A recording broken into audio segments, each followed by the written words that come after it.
Kagulat World. Isang makasaysayang enkwentro ang posibleng yumanig sa BNP Paribas Open sa Indian Wells, California. Ang 45 anyos na tennis legend at 7-time Grand Slam champion na si Venus Williams ay binigyan ng wildcard entry para sa singles at doubles draws ng prestihiyosong torneo. Ngunit sa likod ng balitang ito, isang pangalan ang umuugong na posibleng maging legend killer, ang pambato ng Pilipinas na si Alex Eala. Sa pinakabagong update, kung kapwa mananalo sa kanilang unang dalawang rounds sina Eala at Williams, nakatada na silang magsalpukan sa isang dream match sa round of 32. Ito ay hindi lamang basta laro. Ito ay laban ng isang icon na bumubuo ng kanyang huling legacy laban sa isang 20 anyos na Filipina na kasalukuyang nasa kanyang career high na world number 31. Bakit ito shocking? Dahil si Venus Williams ay babalik sa Indian Wells, isang lugar na matagal niyang binoykot simula 2002 hanggang 2016 dahil sa isang kontrobersyal na insidente noong 2001. Ngayong 2026, sa kanyang pagbabalik sa disyerto ng Southern California, ang kakaharapin niya ay hindi na ang mga kasing henerasyon niya, kundi ang bilis at bagsik ni Alex Eala na sariwa pa sa pagpapatalsik ng mga top 10 players sa mundo. Nitong nakaraang Enero lang sa ASP Classic, pinatikim na ni Eala si Venus ng bagsik ng Pinay Power sa doubles category. Ngayon, sa mas malaking entablado ng WTA 1000, handa ba ang mundo na makita ang paglubog ng isang alamat sa kamay ng isang bagong reyna mula sa Pilipinas?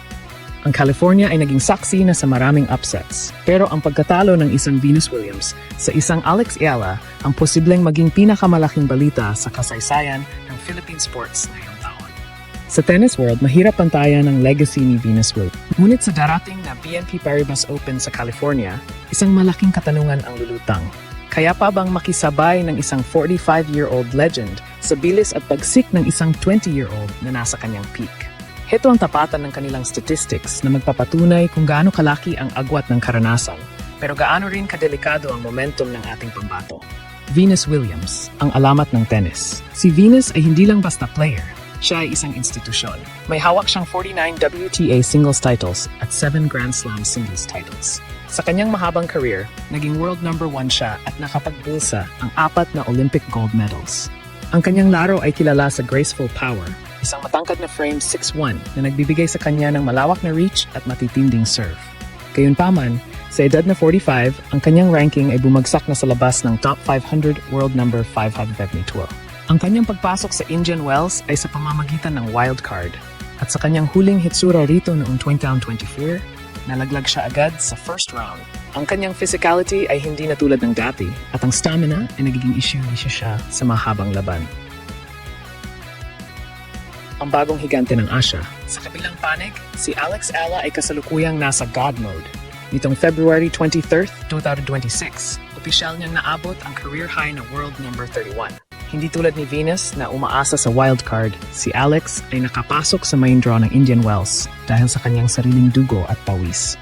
Bagamat wala pang Grand Slam title sa pro level, si Alex ay may 3 junior Grand Slam titles at isang lumalaking koleksyon ng ITF at WTA trophies.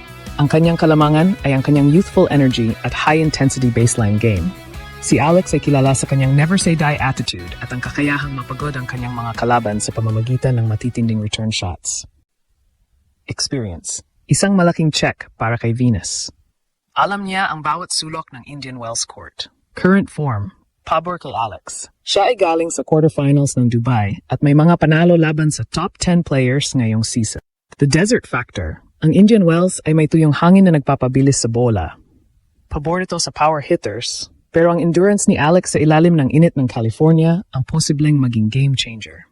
Hindi lang ito basta chismis o hype. May malaking posibilidad na maganap ang clash of generations na ito sa loob ng court. Ayon sa bracket projections ng BNP Paribas Open, kung kapwa mananalo sina Alex Eala at Venus Williams sa kanilang first round at second round matches, sila ay magtatagpo para sa isang slot sa round of 6 o ang tinatawag na round of 32. Ang kanilang kasaysayan sa Auckland, alam nyo ba na nagkaharap na ang dalawang ito nitong January 5, 2026? Sa ASB Classic sa New Zealand, nagkaharap sila sa doubles category. Si Alex, kasama ang partner na si Iva Jovic, ay pinatalsik ang tandem ni Venus Williams at Elina Svitolina sa isang straight set victory, 7-6, 6-1. Doon pa lang nakita na ni Venus ang bilis ng mga mata at kamay ni Alex. Sa interview matapos ang laban, inamin ni Alex na pangarap niyang makalaro ang kanyang mga idolo. Pero sa loob ng court, ang respeto ay idinadaan sa bawat palo ng raketa. Bakit ito ginulat ang Mundo Moment?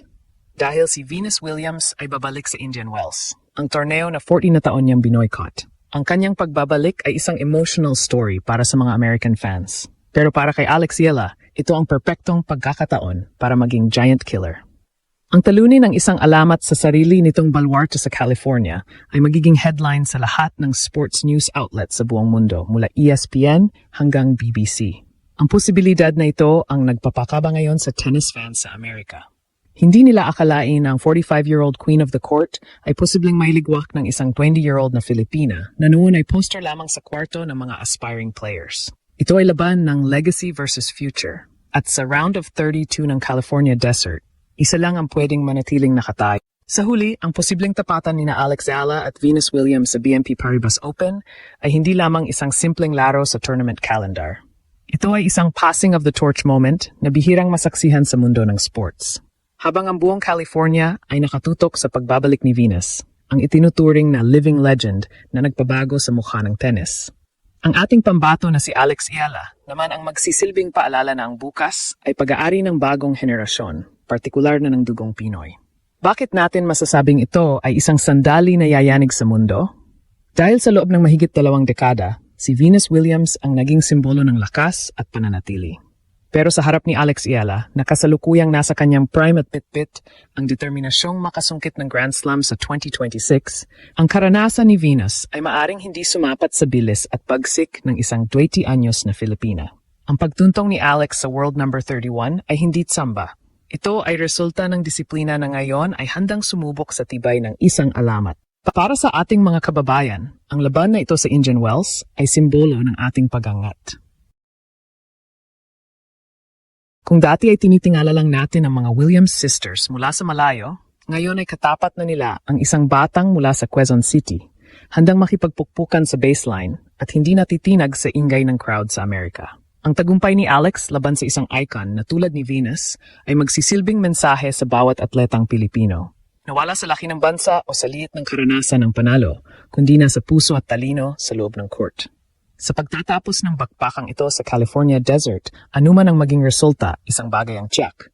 Rerespetuhin ng mundo ang pangalang Yela. Ito na ang simula ng ating pagdomina. Ang alamat ni Venus ay mananatili sa kasaysayan, pero ang legasya ni Alex Yela ay nagsisimula pa lamang isulat sa mga pahina ng ginto.